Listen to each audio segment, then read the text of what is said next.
அஸ்ஸலாமு அலைக்கும் வரஹ்மத்துல்லாஹி வபரகாத்துஹு. இப்போ நம்ம கல்குலேஷன் பாட்டை செய்வோம். 2013 பேப்பர் எடுத்துருக்கேன். 2013 பேப்பரில் கல்குலேஷன் பாட்டுன்னு சொன்னால் 2 கேள்வி இருக்குது. 7வது கேள்வி 30வது கேள்வி. அந்த 2 கேள்வியும் பார்ப்போம். சரிதானே? ஃபஸ்ட்டுக்கு 7வது கேள்வியை பாருங்கள். எல்லோரும் 2013 பாஸ் பேப்பர் எடுத்து வச்சுக்கிட்டு பார்த்தீங்கன்னு சொன்னால் ஈஸியாக இருக்கும். 7வது கேள்வி 2013 7வது MCQ. சரிதானே? இப்போ 7வது கேள்வியை பார்ப்போம். Fe2O3 FeO ஒரு கலவை திணிவுக்கேற்ப 72% Fe கொண்டிருப்பதாக காணப்பட்டுள்ளது. இக்கலவையின் 1 கிராமில் உள்ள Fe2O3 திணிவு. இதுதான் கேள்வி. இப்போ நம்ம கேள்வியை வாசிக்கலாம். இப்போ ஒரு விஷயம் இருக்கு என்னன்னு சொன்னால், ஒரு கேள்வியை ஒரு தரம் வாசிச்சுட்டு அதுக்குரிய இதை எடுத்துடணும், தரவுகளை எடுத்துடணும். அது நம்மளுக்கு ஈஸியாக இருக்கும். டைம் மேனேஜ்மெண்ட்டுக்கு அது மிகவும் முக்கியமாக இருக்கும். சரிதானே? ஒரு கேள்வியை மினிமம் ஒரு தரத்துறைய வாசி எடுக்கிறது நல்லா. சரிதானே? இப்போ பார்த்தீங்கன்னு சொன்னால் Fe2O3 FeO கொண்ட ஒரு கலவை இருக்காங்க. சரியா? அந்த கலவையில் 72% Fe இருக்காங்க. திணிவுப்படி W வீதம் தான் Feல 72% இருக்காங்க. சரிதானே? இப்போ இதன் அடிப்படையில் அவங்க கேட்குறாங்க என்னன்னா, 1 கிராம் கலவையில் Fe2O3 திணிவு எவ்வளவு இருக்குன்னு கேட்குறாங்க. நம்ம ஃபர்ஸ்ட்டுக்கு தந்த தரவின் அடிப்படையில் 1 கிராமில் இருக்கிற Fe திணிவை காண்போம். Fe திணிவை காண்றதுக்கு நம்ம அதுக்குரிய சமன்பாடே போட்டால் சரி. Feயின் W வீதம் அதுக்குரிய சமன்பாடே போட்டால் நேரடியாக அது Fe திணிவை தான் தரும். W total into 100. இப்போ பார்த்தோம்னு சொன்னால் இது 72 WFE ஓவர் 1 கிராம் இன்ட்டு 100. இப்போ பார்த்தீங்கன்னா WFE வரும் 0.72 கிராம். இப்போ பார்த்தீங்கன்னா நம்மளுக்கு தந்த தரவின்படி மறைமுகமாக அவங்க செல்ல வர்றது 1 கிராமில் 0.72 Fe இருக்குன்னு சொல்கிறாங்க. இப்போ நம்ம என்ன செய்யணும்னு சொன்னால், இந்த இருக்கிற Fe2O3யும் FeOலையும் இருக்கிற எத்தனை Fe திணிவு அதுன்னு சொல்லி பார்ப்போம். இப்போ பார்த்தோம்னா Fe2O3ல நம்மளுக்கு தெரியும் 2 Fe இருக்கு. FeOவில் 1 Fe இருக்கு. சரிதானே? இப்போ இந்த 2 Fe திணிவு தான் இது. இப்போ அந்த திணிவு எதுல இருந்து வந்தது அதெல்லாம் நம்மளுக்கு தெரியாது. அப்போ நம்ம என்ன செய்யணும்னு சொன்னால், இந்த 1 கிராம் தரவு தான் இருக்கு இப்போ நம்மளோட கைவசம். அப்போ இந்த 1 கிராமை வச்சு இதுக்கு எப்படி போகிறேன்னு சொல்லி கொஞ்சம் யோசிப்போம். இப்போ பார்த்தீங்கன்னு சொன்னால், இந்த 1 கிராமில் இப்போ நம்மளுக்கு கேட்கப்பட்டது Fe2O3 திணிவு. இப்போ Fe2O3 திணிவுன்னு சொன்னால், Fe2O3 திணிவை நான் W எடுக்கிறேன். அப்போ இது 1 - W. இதில் ஒரு பிரச்சனை இருக்காதுன்னு நினைக்கிறேன். சரிதானே? இப்போ என்ன நடக்க போகுதுன்னா, இப்போ நம்மளுக்கு தெரியும் இதில் 1 மோல், இது 2 மோல். அதாவது 1 மோல் சேர்வையில் 2 மோல் Fe இருக்கின்றது தான் அதில் கருத்து. இதில் 1 மோல் சேர்வையில் 1 மோல் Fe இருக்கின்றது தான் இதில் கருத்து. சரிதானே? இப்போ அதன் அடிப்படையில் நம்ம பார்த்தோம்னு சொன்னால், இதுக்குரிய மூளை ஒரு கோவையாக கணிச்சோம்னா இந்த மூளை 2 மடங்கு இந்த மூளை இருக்கு. அடுத்தது இந்த மூலுக்குரிய ஒரு கோவையை கணிச்சிட்டு அந்த மூல அதே மடங்கு தான் இந்த மூலா இருக்கு. அதுக்கப்புறம் நம்ம அந்த கோவையை கணிச்சிட்டு என்ன செய்வோம், அந்த 2 சமன்பாட்டையும் அதில் மூல திணிவுகளால் பெருக்கி இந்த இருக்கிற சமன்பாட்டுக்கு சமப்படுத்திட்டோம்னு சொன்னால் அது அந்த டபிள்யூவை நம்ம நேரடியாக காண்ற மாதிரி பார்ப்போம். என்ன காண்றதுன்னு சொல்லி ஃபர்ஸ்ட்டுக்கு இது நார்மலாக சின்ன சமன்பாடு N W/M தான் இதில் மெயின் சமன்பாடு. இதுவும் அடுத்தது திணிவு 100%. திணிவு 100% நம்ம குறிப்பிட்ட அதன் திணிவின் கீழ் ஏட திணிவு 100% சொன்னால் WA/W டோட்டல் இன்ட்டு 100. இந்த 2 சமன்பாட்டையும் வச்சு தான் இந்த கேள்வி மூவ் ஆகும். சரிதானே? இப்போ நம்ம பார்க்க வேண்டியது அடுத்த விஷயம் என்னன்னு சொன்னால், மூளை சமப்படுத்தும். சரிதானே? மூளை சமப்படுத்துறா அந்த மூல் எத்தனை வருதுன்னு சொல்லி பார்ப்போம். இதில் Fe2O3 இப்போ மீன்ஸ் நம்ம WO/M தான் இங்கே அப்ளை பண்ண போகிறோம். அப்போ WO இதுக்கு மூலர் திணிவு பார்த்தீங்கன்னா 160, இதுக்கு மூலர் திணிவு பார்த்தீங்கன்னா 72. அப்போ இந்த WO 160 என்னத்திர Fe2O3 என்ற சேர்வையிட மூல். இப்போ அந்த மூல்ற 2 மடங்கு தான் Fe மூல், அதில் இருக்கிற Fe மூலா இருக்கு. அப்போ Fe ட மூல் பார்த்தோம்னா 2 into W over 160. இப்போ இதர மூல இந்த Fe ட மூல பார்த்தோம்னா 1 minus W over 72. அது அப்படியே வரும். ஏன்னு சொன்னா அதுல ஒரு மோல் சேர்வையில ஒரு மோல் Fe தான் இருக்கு. சரிதானே? இப்போ பாருங்க, இப்போ இந்த Fe ட திணிவு தந்து கிடக்கு. இப்போ நம்மளுக்கு Fe ட மூல் மூலுக்கான கோவை கண்டுபிடிக்கும். இப்போ நல்லா தெரியும் Fe ட திணிவுக்கு வரும் மூல் தர மூலர் திணிவு. இப்போ அதைத்தான் இங்க அப்ளை பண்ண போறோம். இந்த ரெண்டையும் கூட்டும், இந்த ரெண்டு மூலையும் அதற்குரிய மூலர் திணிவால பெருக்கி கூட்டுனா இந்த Fe ட திணிவு வரும். சரிதானே? அதை அப்படியே இங்க அப்ளை பண்ணிட்டா அந்த W நம்ம காணலாம். சரியா? இப்போ பாத்தீங்கன்னு சொன்னா, இப்போ நான் அதை சமன்பாட்டாவே எழுதுறேன். WFE Fe2O3 வந்தது பிளஸ் WFeO வந்த Fe சமன் 0.72. இப்போ பாருங்க, Fe2O3 வந்த Fe எப்படி வரும்? அதுல மூலர் திணிவு 2W over 160 into n தர m தானே. அப்ப m க்கு வந்து 56. இப்போ இவ்வளவு வந்து Fe2O3 வந்த Fe. அடுத்தது பார்த்தோம்னா 1 minus W over 72 into 56. இதை பார்த்தோம்னு சொன்னா இது வந்து FeO வந்தது. இப்போ 0.72. இப்போ இதன்படி ஒரு சமன்பாடு ஒரே ஒரு தெரியாக்கணியம் அப்ப சுருக்கணும்னு சொன்னா விட வரும். சரிதானே? இப்போ இவ்வளவும் தான் வந்து நம்ம எடுக்க வேண்டிய ஐடியா. இதுக்கு மேல சுருக்கல் ஃபாஸ்டா இருந்துச்சுன்னு சொன்னா நீங்க விடைய இலகுவா எடுக்கலாம். சரிதானே? இப்போ வந்து கேள்வி நல்லா தெரியும் அப்படின்னு சொல்லிட்டு வந்து சுருக்களை மெதுமெதுவா செஞ்சுட்டு போனீங்கன்னு சொன்னா மற்ற கேள்விக்கு டைம் இருக்காது. அதனால வந்து மிகவும் இயன்ற வரையில உங்களோட கால்குலேஷன் கேள்வியை வந்து நிறைய தடவை செஞ்சு பார்த்து கொஞ்சம் ப்ராக்டிஸ் ஆகும்னா தான் வந்து அதில் அந்த சுருக்கள் கொஞ்சம் வேகமாக வரும். சரிதானே? இப்போ இதை சுருக்குவோம். சரிதானே? 40 28 7W4 plus 36 இது 28 இது 14 இது 18 7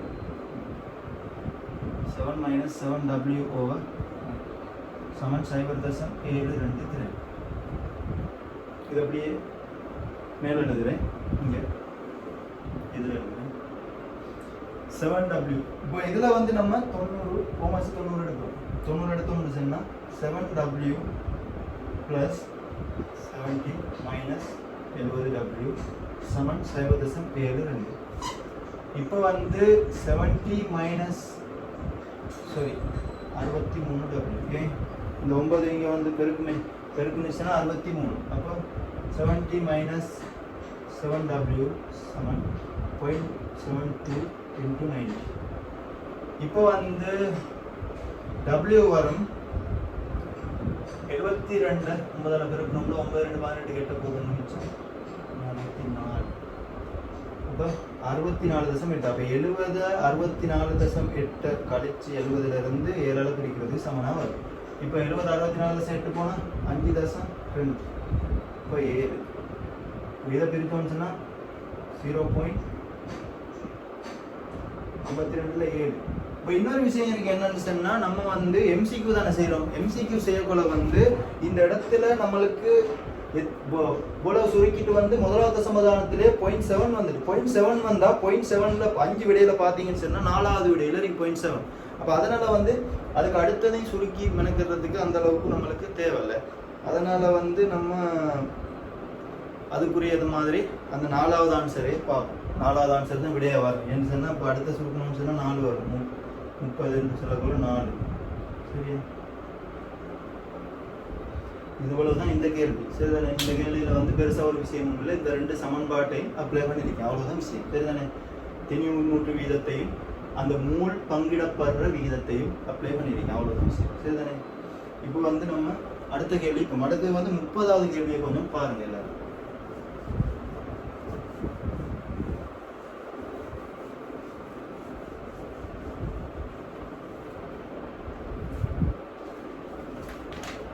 முப்பதாவது கேள்வி பார்த்தீங்கன்னா, ஒரு திண்ம மாதிரி கால்சியம் கார்பனேற்று மக்னீசியம் கார்பனேற்று ஆகியவற்றை மாத்திரம் கொண்டுள்ளது. மாதிரியில் உள்ள கல்சியம் கார்பனேற்றுடனும் மக்னீசியம் கார்பனேற்றுடனும் முற்றாக தாக்கம் புரிவதற்கு 0.088 மோல் டெசிமீட்டர் -3 HCl இல் 42 சென்டிமீட்டர் கணம் தேவைப்பட்டது.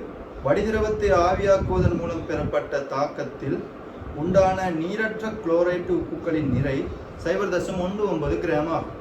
திண்ம மாதிரியில் உள்ள கல்சியம் கார்பனேட்டின் திணிவு. இது ஒரு கேள்வியா இருக்கு. திண்ம மாதிரியில் உள்ள கல்சியம் கார்பனேட் திணிவு. இப்போ இது வந்து 2013 30வது கேள்வி. இப்போ அந்த கேள்வியில என்ன சொல்லியிருக்காங்கன்னு சொன்னா, கல்சியம் கார்பனேற்றும் மக்னீசியம் கார்பனேற்றும் HCl அமிலத்துல தாக்கமடைய விட்டுருக்காங்க. சரிதானே? HCl தாக்கமடைய விட்டுருக்காங்க. Calcium chloride, magnesium chloride, H2O. இது வந்து சின்ன தாக்கம், ஓலவெல்லே படிச்சிருக்கோம் இந்த தாக்கம். அதனால பெருசா ஒரு அப்செட் ஒன்றும் இல்லை இந்த தாக்கத்தில். சரிதானே? சமப்படுத்தல்.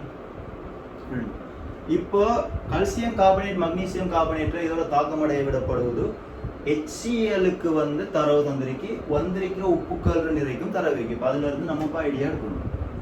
HCl வந்து 0.088 மோல் டெசிமீட்டர் -3 42 சென்டிமீட்டர் கணம். இதுல உப்புக்கள நிறைய பார்த்தோம்னு சொன்னா 0.19 கிராம். இப்போ இதை வந்து நம்ம ரெண்டு மெத்தட்ல செய்யலாம். ஒன்று வந்து மூல சமப்படுத்தியும் செய்யலாம், திணிவ சமப்படுத்தியும் செய்யலாம். திணிவ சமப்படுத்தியில திணிவ மூலா மாற்றி அப்படி செய்யலாம். இல்லாட்டி நேரடியாக XY சொல்லி மூளையை போட்டும் செய்யலாம். நம்ம வந்து ஃபர்ஸ்ட்டுக்கு திணிவ சமப்படுத்தியே செய்வோம். அதனால வந்து அக்யூரேட் விட வரும். திணிவ சமப்படுத்துறதால வந்து விடையை வந்து நம்ம மூளை சமப்படுத்தி செஞ்சோம்னா மூளை வந்து மூளை திணிவால பெருக்கி அதுக்குரிய திணிவை காண வேண்டி சம்டைம்ஸ் வரும். அதனால வந்து நம்ம அதுக்குரிய திணிவை எடுத்து செஞ்சு செய்வோம். சரிதானே? இப்போ இதர ஆரம்ப திணிவு தந்துட்டு அங்கே லேசாக தெரியும். அதனால நம்மளுக்கு தந்தது விளைவுற திணிவு இருந்தும் பரவாயில்ல, அதை செய்வோம். சரிதானே? இப்போ வந்து இதோட சம்மந்தப்பட்டது கால்சியம் குளோரைட். நம்மளுக்கு காண வேண்டிய திணிவு கால்சியம் கார்பனேட். அப்போ கால்சியம் கார்பனேட் திணிவு கேட்டிருக்காங்கன்னு சொன்னால் கால்சியம் குளோரைட்டை தான் நம்ம லேசான முறைக்கு எடுக்கணும். இப்போ இதை எக்ஸில் எடுக்கிறேன். எக்ஸ் தெரியும். இது 0.19 -x.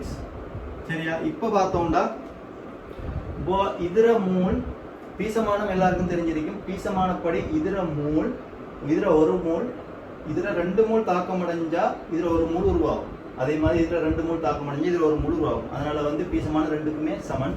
இந்த ரெண்டும் 2ஆம் கூட்டம் மூலகம்ன்றதால பிரச்சனை ஒன்றும் இல்லை. இப்போ வந்து நம்ம இதுக்கு வந்து மூலா மாற்றுவோம். இதுக்கும் வந்து சின்ன விஷயம். இந்த அப்ளை பண்ற சமன்பாட்டுன்னு சொல்றேன். M சமன் WO/M அப்ளை பண்றேன். அடுத்தது இதுக்குரிய சமன்பாடு C சமன் NO/V. இது ரெண்டு சமன்பாட்டையும் வச்சு நம்ம செஞ்சுட்டு போறது தான்.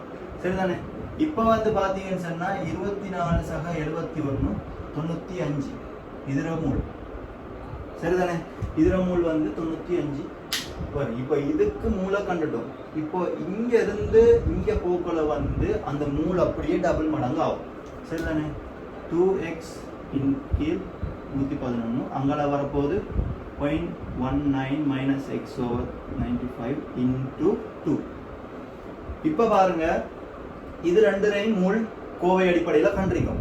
இப்போ இதை சுருக்குனா அதுல தாக்கம் அடைஞ்ச மூல் வரும். அப்போ அதன் அடிப்படையில் ரெண்டையும் கூட்டி பிரதி விட்டுட்டா அதுக்குரிய எக்ஸ் வரும். எக்ஸ் இது நல்லா விளைவிக்கணும். விடைய வந்த உடனே விடைய தேடுறதுல இப்போ எக்ஸ் வந்து நம்ம போட்டிருக்கோம் கால்சியம் குளோரைட்டுக்கு. அப்போ எக்ஸ் கால்சியம் குளோரைட் ரெண்டா X/111 அப்படியே இதர மூலா இருக்கு. அதை ஃபர்ஸ்ட்டுக்கே விளங்கி எடுத்துக்கணும். அப்போ X/111 இதர மூல். சரியா? இப்போ முடிவுல கால்சியம் கார்பனேற்ற திணிவுக்கு நம்ம போட வேண்டியது X/111 × 100. ஏன் இதை போட்டேன் விளங்குச்சா? இப்போ இது வந்து மூல், இது மூல திணிவு. அதுக்குரிய கால்சியம் கார்பனேற்ற மூலத்தை இந்த சமன்பாட்டை தான் போட்டிருக்கேன். W எழுவாய் மாற்றம் செஞ்சு N தர N தான் போட்டிருக்கேன். ஏன் இதை இங்க போட்டு வைக்கிறீங்கன்னா நிறைய பேருக்கு பிரச்சனை வர சில டைம் அவங்க இந்த மெத்தடானே செய்யலைன்னு சொல்லி அந்த எக்ஸை கண்டுடனே வர விடையும் போட்டுருவாங்க. நம்மளுக்கு செஞ்ச சந்தோஷத்துல வந்து நம்ம அந்த விடைக்கு ரெடி போயிடுவோம். இவ்வளவு செஞ்சதும் வேஸ்டா போயிடும். அதனால இப்படி ஒண்ணு முன்னுக்கு எழுதி வச்சுக்கலுங்க. இதுதான் நம்ம இறுதியா செய்ய வேண்டியது அப்படின்னு சொல்லி விளங்குறது. சரிதானே? இப்போ பாத்தீங்கன்னு சொன்னா நம்ம இதை சமப்படுத்துறேன். அதாவது 2 HCl மூல சமப்படுத்துறேன். சரியா? பிளஸ் 0.19 minus x over 95 7.088 42 தர 10/3. அலகு மாற்றம் மிக முக்கியம். அலகு மாற்றம் இல்லாட்டி வந்து விடையே குறைஞ்சு போகும். சரிதானே? இப்போ வந்து பெருக்குவோம். இப்போ இதில் வந்து நிறைய சுருக்கள் தான் விஷயம். இப்போ இவ்வளோதான் ஐடியா. இதுக்கு பிறகு வந்து இனி நீங்கள் சுருக்கல்ல தான் இருக்கு. இப்போ வந்து இதை பெருக்குவோம்.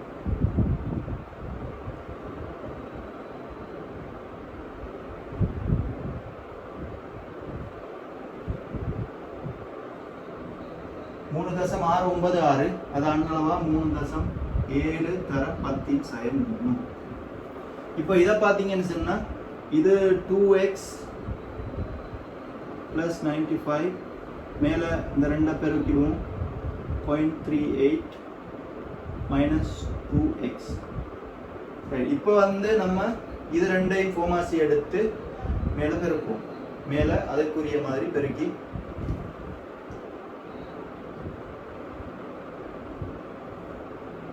95 ரெண்டால பெருக்குனா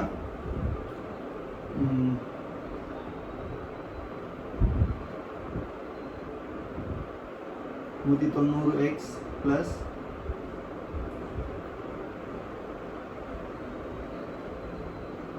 3.7 தர 10/3. இப்போ 111 38 114 பெருக்கணும்னு சொன்னா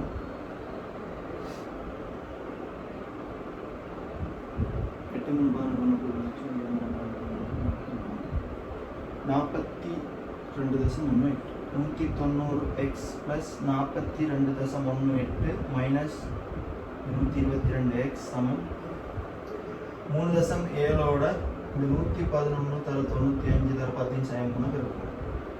இப்போ அது அவ்வளோத்தையும் அவங்கள சமன்பாடுக்கு அங்கெல்லாம் இருக்கிற அவ்வளோத்தையும் பெருக்கணும்னு சொன்னால் 111 to 25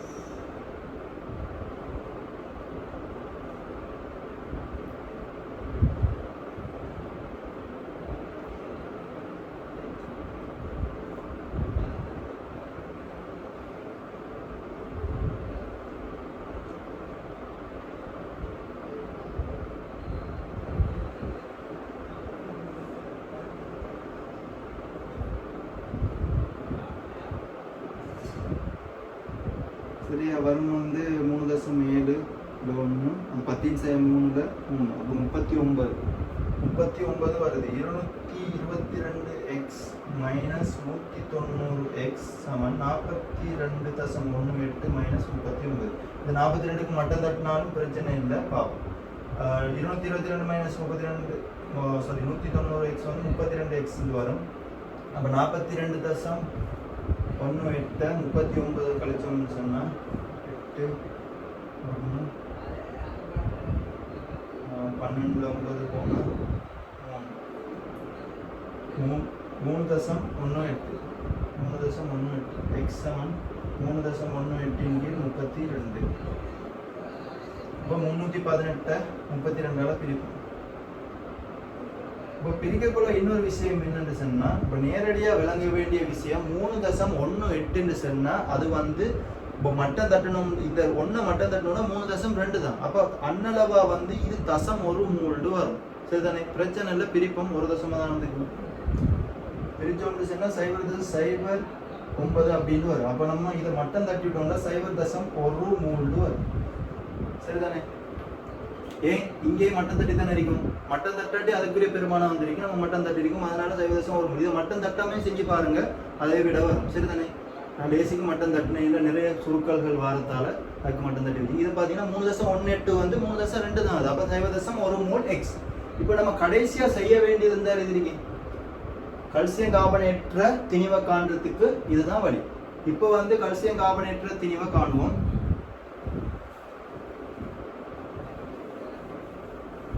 கல்சியம் கார்பனேற்ற திணிவை பார்த்தீங்கன்னு சொன்னா W கல்சியம் கார்பனேட் x/11 இப்போ x வந்து 0.1 111 சமன் 10 கீழ் 111. இதை பிரிச்சிங்கன்னு சொன்னா 0.03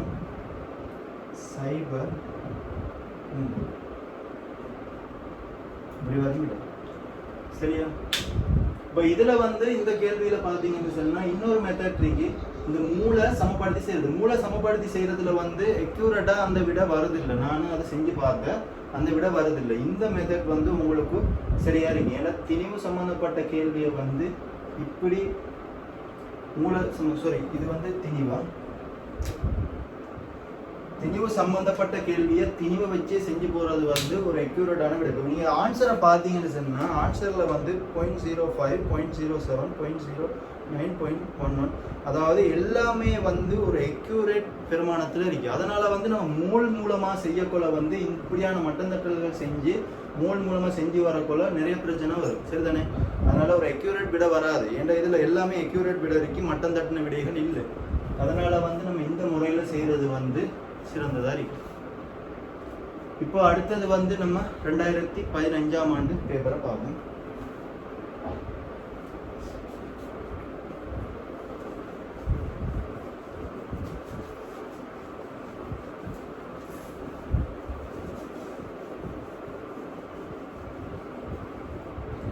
ரெண்டாயிரத்தி ஆண்டு வந்து ஃபர்ஸ்ட்டுக்கு 6வது கேள்வியை பாருங்க. கார்பனேற்றுகளின் கலவை ஒன்றில் அடங்கியுள்ள மக்னீசியம் கார்பனேற்று, கல்சியம் கார்பனேற்று என்பவற்றுக்கிடையிலான மூலர் விகிதம் 5:1.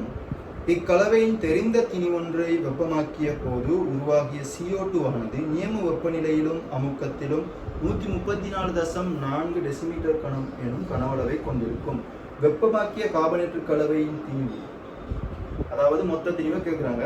நியம வெப்பநிலையிலும் அமுக்கத்திலும் வாயுவெளியின் ஒரு மோல் 22.4 டெசிமீட்டர் கனவளவை கொண்டிருக்கும். இது வந்து இப்போ ரிப்பீட்டர்ஸ் பார்ட்டிக்கும் மற்றது வந்து இந்த வருஷம் ஏலெவல் எடுக்கிற ஆக்களுக்கும் வந்து இது என்னென்னு கேஸஸோட சேர்ந்த கேள்வி. இது ஃபஸ்ட்டுக்கு கல்குலேஷன், அதாவது ஃபர்ஸ்ட் இயர் செகண்ட் இயர் பார்ட்டிக்கு வந்து இது வந்து கேஸஸோட சேர்ந்த கேள்வின்னு சொல்லி கொஞ்சம் விளங்கி எடுங்க. ஏன்னு சொன்னால் கீழே கேஸஸ் அது பெருசாக ஒரு விஷயம் ஒன்று இல்லை. 22.4 டெசிமீட்டர் கணம் ஒரு மூல் வாயு அடைக்கும் விளங்க, அவ்வளோதான் விஷயம். இப்போ நம்ம இந்த கேள்வியை பார்ப்போம். மக்னீசியம் கார்பனேட் 2015ஆம் ஆண்டு 6வது MCQ. மக்னீசியம் கார்பனேற்று, கல்சியம் கார்பனேற்று, 2 கார்பனேற்றுகள் இருக்காம்.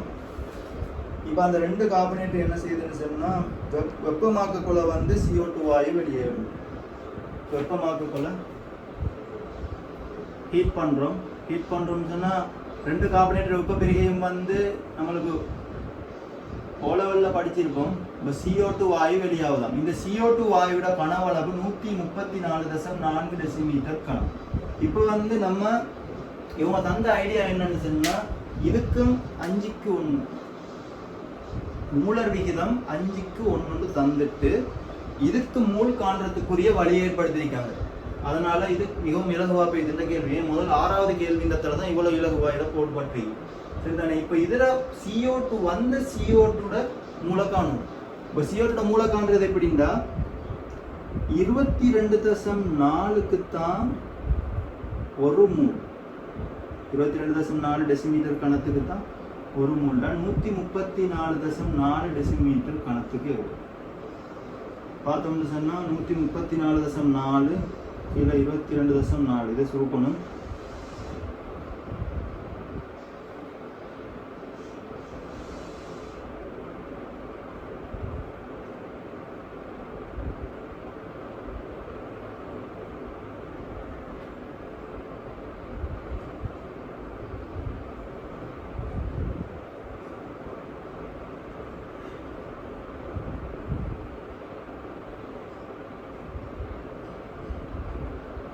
ரெண்டு ஏழா பிரிச்சோம்னு சொன்னா 6 மூல் CO2 சரிதானே. 6 மூல் CO2 வருது. இப்போ 6 மூல் CO2 வருது. இப்போ 6 மூல் CO2 இது ரெண்டாலையும் வந்ததுன்றதால இந்த 6 மூலையும் இதுக்கு பங்கிட போறோம். அப்போ 6 மூலையும் இதுக்கு பங்கிட்டோம்னா நம்மள தந்த இடக்கு 5:1. அப்போ இங்க 5 மூலா இருக்கும், இங்க ஒரு மூலா இருக்கும். சின்ன கேள்வி ஒண்ணு. இப்போ இதன் அடிப்படையில் கார்பனேற்ற மொத்த திணிவு கேட்டுக்கிற கார்பனேற்ற மொத்த திணிவு W மக்னீசியம் கார்பனேற்று பிளஸ் W கல்சியம் கார்பனேற்று. இப்போ 2 திணிவு இதுக்கும் அதே சமன்பாடு N = W இன் கீழே இதை வச்சு தான் செய்ய போகிறோம். W தான் இப்போ காரணம் 5 × 24 12 14 கிராம் ப்ளஸ்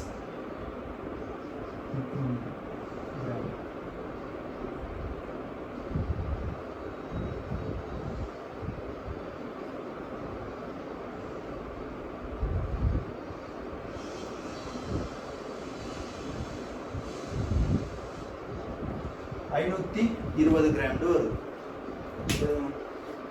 எத்தனாவது விட பார்த்தோம்னு சொன்னா ரெண்டாவது விட. இது வந்து பெருசா கஷ்டப்படுறதுக்கு ஒரு கேள்வி ஒன்றும் இல்லை. இதுல வெப்ப பிரிகைக்கான தாக்கம் வந்து கஷ்டம் இல்லை. அது வந்து ஓலவெல்லே இருக்கு, அதனால பிரச்சனை இல்லை. இது வெப்ப பிரிகைக்கான தாக்கத்தை எழுதிட்டு அதுக்கு பிறகு இதுல மூளை கண்டு இதுல மூளைக்கு பகிர்ந்தெடுத்தீங்கன்னு சொன்னா அவ்வளோதான் விஷயம். அடுத்தது வந்து 2015ஆம் ஆண்டு 13வது கேள்வியை பாருங்க.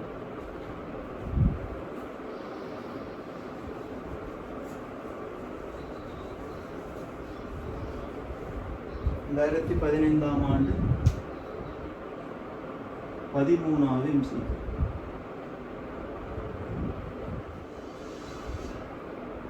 அடுத்தது வந்து 2015ஆம் ஆண்டு 13வது கேள்வியை பார்க்கணும். இது வந்து இதுவரைக்கும் வந்த இந்த ஹைட்ரோ கார்பன் கேள்விகள்ல இருந்து நிறைய வித்தியாசமானது. இதுல வந்து வித்தியாசமான கேள்விதான் இது. இதுக்கு முன்னுக்கு நம்ம வந்து தியரியோட சொல்லி நிறைய கேள்வி படிச்சிருக்கோம், அது மாதிரி கேள்வி இல்லை இது. ஆனால் அந்த ஐடியாவில் செய்ய இயலும், அது சமப்படுத்தல் ஐடியா இருந்தால் சரி. ரைட், இந்த கேள்வி பார்ப்போம். திரவ ஹெப்டேன் C7H16 மாதிரி ஒன்றின் 10 கிராம் ஆனது O2 வாயுவுடன் 1.3 மோல்களுடன் கலக்கப்பட்டது. ஹெப்டேனை பூரணமாக தகனமடைய செய்யும் போது CO2 வாயுக்களின் கலவை ஒன்று உருவாகின்றது. தாக்கத்தின் பின்னர் அறை வெப்பநிலையில் காணப்படும் வாயுக்கலவையில் வந்து CO, CO2, O2 மூணும் இருக்கு. மொத்த மோல்களின் அளவு 1.1 ஆக இருந்தது. உருவாகிய நீர் திரவமாக இருக்கின்றது எனவும் அதில் வாயுக்களின் கரைதிறன் புறக்கணிக்கத்தக்கது எனவும் கொள்க. உருவாகிய CO வாயுவின் மோல் எண்ணிக்கை. இதுதான் கேள்வி. 2015ஆம் ஆண்டு 13வது எம்சி. இப்போ திரவ ஹெப்டேன் மாதிரி C7H16 இது வந்து ஆக்சிஜன் வாயுவோட தாக்கி CO, CO2, H2O வருது. இப்போ இதில் தந்த தரவு என்னன்னு சொன்னால் இதில் 10 கிராமும் இதில் 1.3. இப்போ இதில் மூளை பார்த்தோம்னா 100 கிராம் மூல் -1. இப்போ ஆரம்ப மூளை பார்த்தோம்னா இதில் 0.1 மூல். இதில் வந்து இதில் திணிவை அதில் மூலர் திணிவால பிரிச்சிருக்கேன், வேற ஒன்றும் செய்யலை. சரி, இப்போ இதில் வந்து ஆரம்ப மூல் வந்து 1.3 மூல். இப்போ இறுதியில் தாக்கத்தின் இறுதியில் இது வந்து அவங்க தந்த தரவை நல்லா பார்த்தீங்கன்னா விளங்கும், பூரணமாக தகனம் அடையுது. அந்த பூரணமாக தகனம் அடையுதுன்ற ஐடியா வந்து இறுதியில் இது எஞ்சலை பூரணமாக CO-வும் CO2 ஆகவும் H2O அந்த விளைவை தந்துட்டு. இப்போ இதில் வந்து எஞ்சி இருக்கிறது இந்த 3 வாயுக்களும் சேர்ந்து 1.1 மூல் செஞ்சிடலாம். இப்போ உருவாகிய CO வாயுவின் மூல் எண்ணிக்கை என்னன்னு கேட்குறாங்க. இப்போ நம்மளுக்கு வந்து தாக்கம் சமப்படுத்துறதுல தான் இதில் ஐடியா இருக்கு. இப்போ சமப்படுத்தல பார்த்தோம்னு சொன்னா இப்போ இதுல வந்து C7H16 இதுல வந்து லேசிக்காவணி நான் என்ன செய்யறேன்னு சொன்னா இந்த தசம் 1.3 எல்லாத்தையும் வந்து 10ஆல பெருக்கி வைக்கிறேன். ஏன்னு சொன்னா இப்போ தசத்துல வரும்போது வந்து நம்மளுக்கு சுருக்கல்கள் கொஞ்சம் சிக்கலா இருக்கு, அதனால வந்து அதை பெருக்கி வச்சா லேசா இருக்கு, சரிதானே? இப்போ தசம் 1 சொன்னா இது ஒரு மூல் தான், இது 1 மூல், இது 13 மூல், 11 மூல் இஞ்சி இருக்கு, சரிதானே? இப்போ இதுல பாத்தீங்கன்னு சொன்னா ஐதரசன் 16 இருக்கு. அப்போ 16 மூல் ஐதரசன்ல இங்க 8 மூல், இங்க 8 16 ஐதரசன் உருவாக்குறது அது மட்டும் தானே. ஐதரசன்ல இருந்து தான் ஐதரசன் அந்த சமப்படுத்தல பாக்குறது. சரியா? இப்ப அடுத்தது வந்து இந்த கார்பன் ஏலம் 2ஆ பிரிஞ்சிருக்கு. அப்ப 2ஆ பிரிஞ்ச இடத்துல நம்ம வந்து அந்த மூல், அதாவது சியோட மூல் தானே கேட்டு கிடக்கு, சியோட மூலை எக்ஸ்ன்னு எடுத்தோம்னு சொன்னா இதை 7 - x எடுக்கும். சியோட மூல் வந்து நேரடியாக எக்ஸா காணக்குள்ள சியோட மூலே வந்துடும், அதனால பிரச்சனை ஒன்றும் இல்லை. இப்போ இதை பார்த்தோம்னா இதற்கு பார்த்தோம்னா x/2 ஏன் சமப்படுத்தல இந்த ஒட்சிசன் சமப்படுத்தல நிறைய பேருக்கு பிரச்சனை ஒன்று இருக்கு. இப்போ அங்கே பார்த்து சமப்படுத்துறதுக்கு பிரச்சனை. இப்போ அது என்னன்னு பார்த்தீங்கன்னா இங்கே ஒரு ஒட்சிசன் இருக்கிறதால இப்போ இந்த 2 ஒட்சிசன் இருக்கு. இப்போ x/2 2ஆல பெருக்குனா x வரும். அப்போ இதுவும் சமன் அரிக்கிற மாதிரி தான் அதை செஞ்சு போகணும். இப்போ இந்த 2ஐயும் இப்போ 3ஐயும் கூட்டி தான் இது வரும். அப்போ அதனால இந்த x/2 இங்கே வந்து அடுத்தது 7 - xல 2 ஒட்சிசன் இருக்கிறதால அது அப்படியே வரும். அப்போ 7 + 7 - x. இப்போ அடுத்தது ஐதரசன்ல இருக்கிறதுல 8 இருக்கு. அப்போ 2ஆல பிரிச்சு இங்கே போடணும். அப்போ 4. இப்போ இவ்வளவும் சேர்ந்து தான் ஒட்சிசன்ற மூல். இப்போ நம்ம பார்ப்போம். இப்போ NO2 எஞ்சிய கலவையில NO2 + NCO + NCO2 சமன் 11 மோல். நான் 10ஆல பெருக்க சொன்ன நிலத்தை ஏன்னு சொன்னா அப்படி செஞ்சோம்னு சொன்னா இப்போ சுருக்கல்கள்ல சரி சரியா. இப்போ பார்த்தீங்கன்னா இப்போ இதை அப்படியே எடுத்து இதை அப்படியே பிரதியிட்டு எக்ஸக்கான இல்லை. அதுக்கு முன்னுக்கு நல்லா ஞாபகம் வச்சுக்கணும். இந்த எஞ்சிய ஒட்சிசன் தான் வரும். 1.3 மூல்ல இருந்து இதை கழிச்சு இப்போதை 13 மூல்ல இருந்து இதை கழிச்சு வர எஞ்சிய ஒட்சிசனை தான் இதுல பிரதியிடும். சரிதானே? எஞ்சியதும் உருவானது இது தெரியாதான். இப்போ நம்ம அப்படியே ஒட்சிசனை உருவானத்தை இந்த சமன்பாட்டை அப்படியே போட்டோம்னா பிழைக்கும். சரியா? இப்போ NO2 வேறையா போட்டு பார்ப்போம். NO2 எப்படி வரும்? 1.3ல இருந்து x/2 + 7 - x + 4. இப்போ இது உலகத்தையும் சுருக்கி வர்றதுக்கு சமனா இருக்கும். NO2 13. இப்போ 13ல இருந்து பார்த்தீங்கன்னு சொன்னா இப்போ இதுல x/2 - x. அப்போ அது கழிப்படும். மைனஸ்ல வரும். -x/2 7 4 கூட்டுப்படும். 11 - x/2. இப்போ இதை போட்டீங்கன்னா O2 - 13 - 11 + x/2. அப்போ O2 வருது 2 + x/2. இப்போ O2 கண்டுட்டோம். இப்போ O2 கண்டதால இப்போ அடுத்தது என்ன செய்ய போறோம்? இந்த சமன்பாட்டுல பிரதியிட்டோம்னா C-யோட மூல் வரும். இப்போ O2 கண்டதால O2 2 + x/2 இந்த சமன்பாட்டுல இங்க பிரதியிடுனா x/2 + NCO + NCO2 சமன் 11. இப்போ 2 + x/2 NCO எத்தனை மோல்? x mole. இது 7 - x மோல் சமன் 11. இப்போ பார்த்தீங்கன்னு சொன்னா இந்த x மட்டும் பட்டும். அப்போ 7 2 9 9 சக x/2 சமன் 11. x/2 சமன் 11ல 9 2 x சமன் 4.